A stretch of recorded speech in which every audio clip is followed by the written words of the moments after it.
Hi, this is Jonathan coming to you virtually from the Oak Bluffs Library.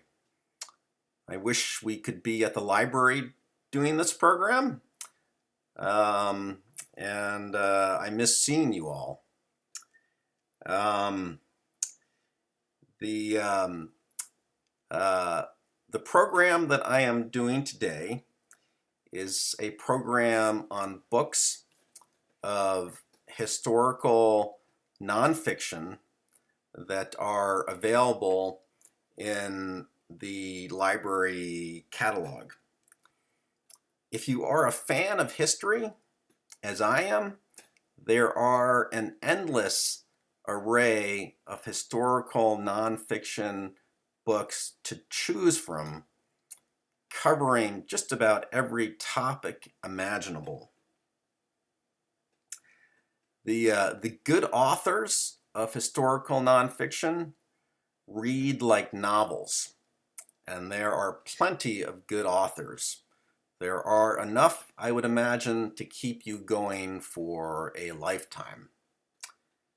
I don't know about you, but if I had my choice, I would travel back in time as opposed to traveling forward in time.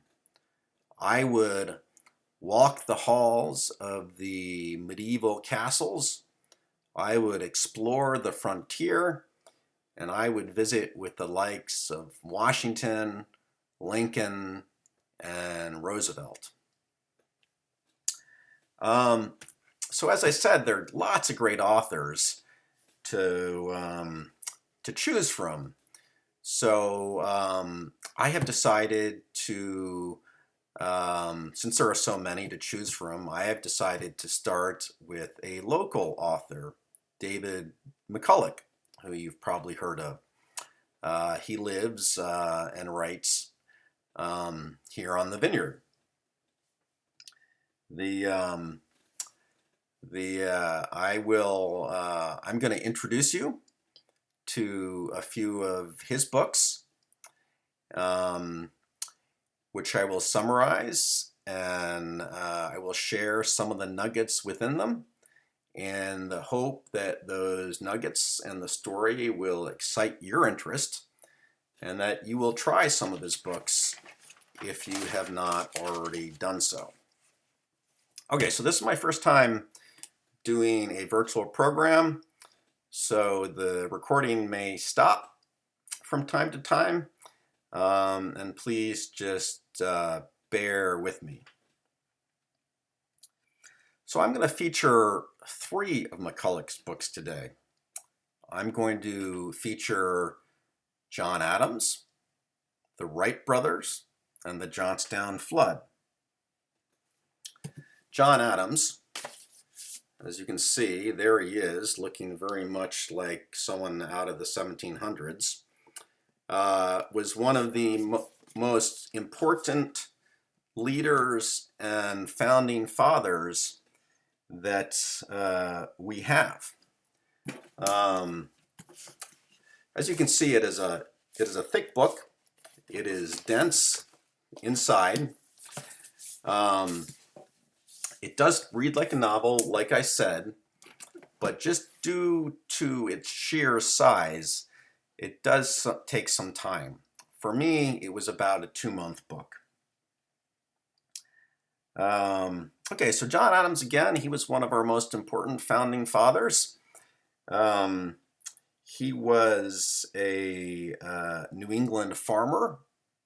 He was a lawyer, and he was one of the leaders of the American Revolution.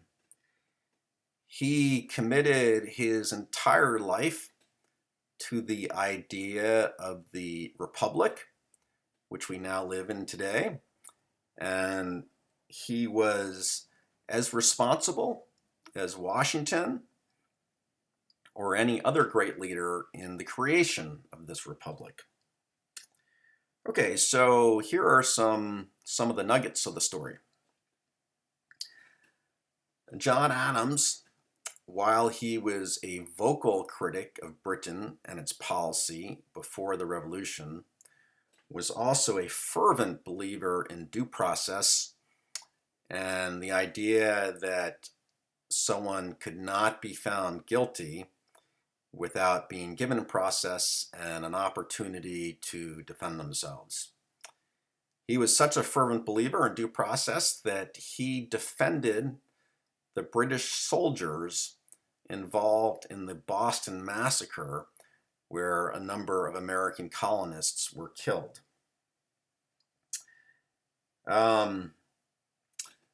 When the revolution started, he was key to leading the revolution and seeing the successful outcome of the revolution. He traveled to Europe and was there for some time, where he shored up important political support and critical economic support. Another story within the overall story is Adam's favorite love affair with his wife. There are about 1,000 surviving letters between the two, and you will share in that story in reading this book. Adams was the second president of the United States. He oversaw the buildup of the American Army and the American Navy, and very important, he kept us out of a war with France that was kind of out there looming on the horizon, or was threatened anyway, and he kept us out of that war. He died on July 4th, 1826. So he was one of the leaders of the revolution and the creation of the Republic, and he died on Independence Day. And what makes this story even more wonderful is that his old friend and political arch rival Thomas Jefferson died on the same day. So this is a great story. I encourage you to read it if you have the time, if you're interested. It's a good read. Okay, so the second book by McCullough, which I'm going to summarize and tell you about today, is the Wright Brothers. This is not as thick as Adams, so it's a quicker read. It's an easy read. It reads like a novel as well. Excuse me. So you all know of the Wright Brothers, who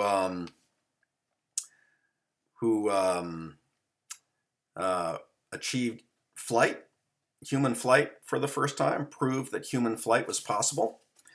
The book is their fascinating story. It is the story of two American brothers, Wilbur Wright and Orville Wright, who proved human flight. One of the things I love about the story is how uniquely American it seems. You have the sense that only in America during this time period would you find the ingenuity, the work ethic, and the entrepreneurship that were required for the task of human flight. Orville Wright and Wilbur Wright were bike mechanics and brothers from Dayton, Ohio, who conquered flight. So here are some interesting parts to their story. Wilbur and Orville were intellectual and mechanical geniuses. Wilbur studied the flight of birds to inform their quests for human flight. Orville was a mechanical engineer.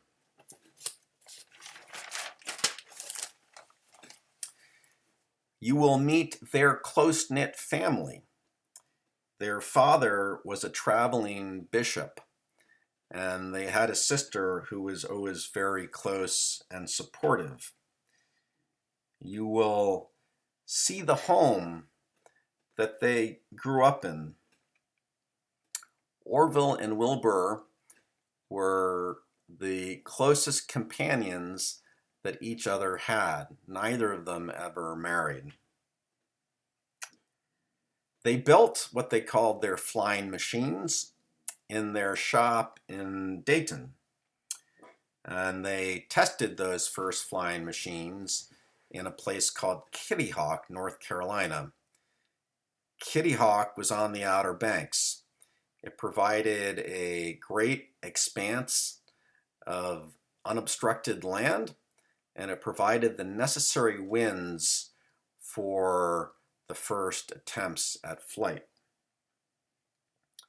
Their first machine was actually not a machine, it was a glider, and it was constructed along sort of the same ideas as a kite. One part of the story that I love is how they built their machines in Dayton, Ohio, and then boxed them up and shipped them to Kitty Hawk, where they rebuilt them. And of course, they need a place to stay while they're there. So what do? Well, they just build a camp house that has, modest, with the modest accommodations of a kitchen and things like that. And of course, they needed a shed for their flyers, so they built that as well. Back in Dayton, after their first summer testing their glider, they built a wind tunnel to test their different wing designs. They came up with the idea of wing warping, which was a way to create lift, which is how a plane works. They invented a rudder and other methods for steering their flying machines.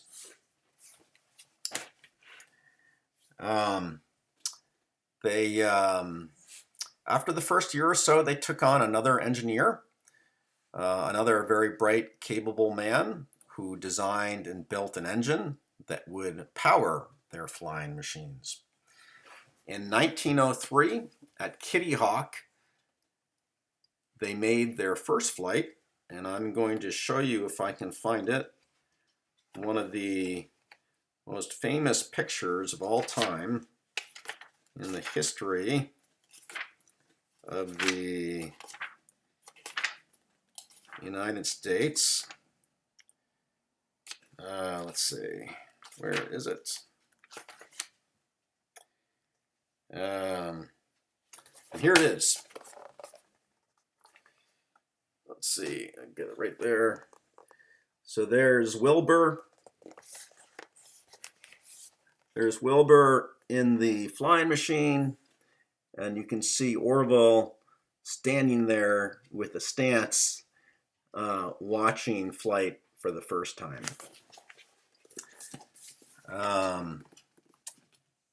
Okay, so anyhow, read this story and you will soar with them up into the sky and into the air. You will root for them.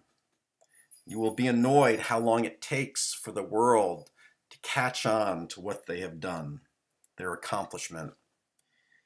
You will travel with Wilbur to Paris, where he held steady under immense pressure and demonstrated to a crowd of excited onlookers and his critics that what he and Orville had been saying was true. He took off and achieved flight in front of the world for the first time. Anyhow, and then the book goes on, and there's other parts to it that aren't as fun. They become enmeshed in what's it called? Not copyright, but they become enmeshed in, various legal battles. Patents, other people stealing their designs, and anyhow, the Wright Brothers is a really another one of McCullough's really great stories. It's an easy read, so give it a shot. Okay, so finally, the last book I'm going to talk about today is McCullough's first book, and it's my most recent read, and it's called The Johnston Flood. As you can see, it's not nearly as thick as Adams. It's even a little shorter than the Wright Brothers. It's a very easy read. Johnston Flood is the story of a mill town in Pennsylvania that was virtually wiped off the face of the earth by one of the most devastating floods in American history. So, there are many interesting and colorful parts to this story. One part that you just meet immediately is that the story takes place during the time of the railroads. The railroads feature prominently here as the means of travel, both in and out of Johnstown and across the country as a whole, and also is for the railroads that mill towns like Johnston existed for the steel and iron. You will meet the men who work the railroads. You will meet the tycoons who own the railroads, and you will see just how vital and important the railroads were to the country during this time. Johnstown was primarily a mill town. It was built up around the Cambria Iron Company.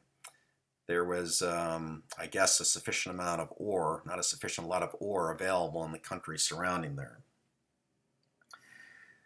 The town was comprised of mostly hardworking, low-paid immigrant men and their families, and the community that sprung up around them.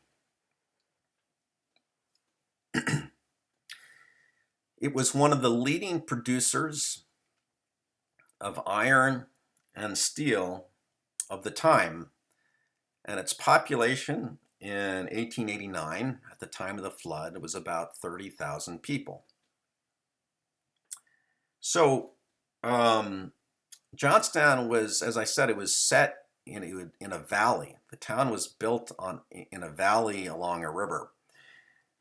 If you went up from the valley up into the mountains, you would sooner or later arrive at an exclusive summer resort called the South Fork Fishing and Hunting Club. And it was basically a resort for the millionaires of the day from Pennsylvania, folks like Andrew Carnegie. The main attraction of the club was a lake that was 2 miles long, 1 mile wide, and 60 feet deep, that was stocked with fish. The lake was an artificial lake. It was created by an earthen dam that was built between two mountains. The dam originally was the idea of the state, and the construction of the dam was started by the state, and then it was later abandoned, and then the completion of the dam was made by the founders of the South Fork Fishing and Hunting Club. They completed the dam, and then they stocked the dam with fish. So during the summer, club members would come to the club, to the lake, and they would spend a few weeks or the entire summer at one of the peaceful cottages there and hunt and really mostly, I think, fish. Okay, so let's see here. Um, so anyhow, you had this dam and this lake, and the lake was this artificial lake was ever threatening Johnstown, the town below, um, and that the townspeople in Johnstown had become so inured to that threat that when it was finally real, they didn't believe it. Um, so you will witness the flood. You will be there for torrential rainstorm after torrential rainstorm, the once in 100 years type of rain that continue to build up the level of the lake the until it becomes a dangerously high. An earthen dam is very capable, but once water starts to go over the dam, it can erode very quickly. The engineer and a few of the others of the club at the time saw the danger. They telegraphed the danger down to the town, and they did their best to try and release some of the pressure that was building up against the dam, but their attempts were really futile. You will be there as the dam breaks and the waters of the lake plunge down into the valley below. You will watch this dirty wall of water that some say is 30 feet high, others say is 60 feet high. This dirty wall of water that is carrying trees, houses, even the steel locomotive engines. That is the force of this flood and this wall of water that is bringing down into the valley. You will be there as this flood smashes into the town. It came without warning. There had been a telegraph, but again, this was mostly ignored because folks were always worried about the dam and it never was a problem. But so you'll be there as the flood hits, and some people see it coming and are able to make it to safety. You will be there with the survivors. There are just some incredible stories of survivors. You will be there with a 5-year-old girl who does not make it, who is in her house when the flood hits, and somehow as her house is carried away, she's up on the second floor and she makes it out of the window of the house, and then she's on the roof of the house riding the flood, and then she's off the roof of the house into the water, and somehow she makes it onto a floating mattress, and she's riding the currents on this mattress, and then she cries for help, and this man floating by on a roof dives into the water and somehow gets over to her and later throws her to safety. And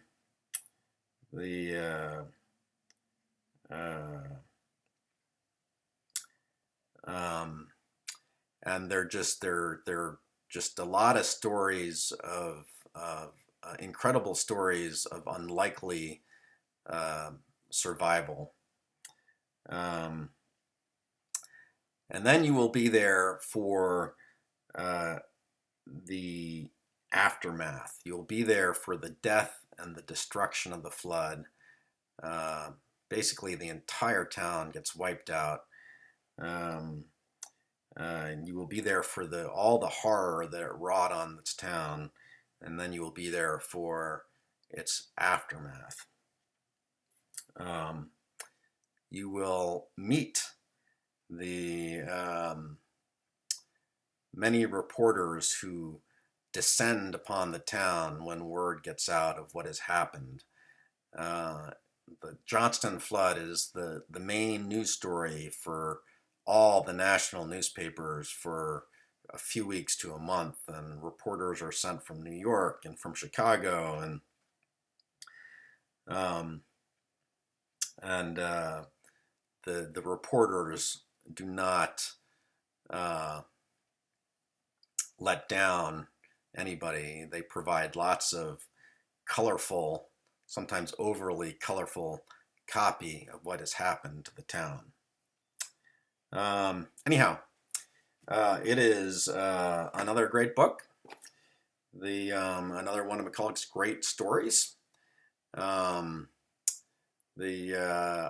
recommend it. It could be a good book to start out with for McCullough because it's an easier read. It's a shorter book and it's an easier read. All right, so I would love to talk to people about these books, but we can't really do that here because it's a virtual program. But if it were possible, I'd love to talk to you, answer any questions that you may have, or talk to you about the books themselves. I hoped I have piqued your interest, and that if you had not read a McCullough, that you will try one. We have gone over 3 of his books here, and I don't know how many he has, whether it's 6, 7, or 8. He has one called The Great Bridge on the Brooklyn Bridge. Another of my favorites was 1776, which is just a story of the Revolution, the beginning of the Revolution. It does a great job really bringing to life and telling you about the story of the crossing of Delaware and the attack on the unexpecting Hessian soldiers. So then there's Truman, of course, and he wrote a book on the Panama Canal, which I haven't read. Anyhow, try a few, and thank you for joining me, and I hope you are all well, and hopefully we'll see you soon. Bye.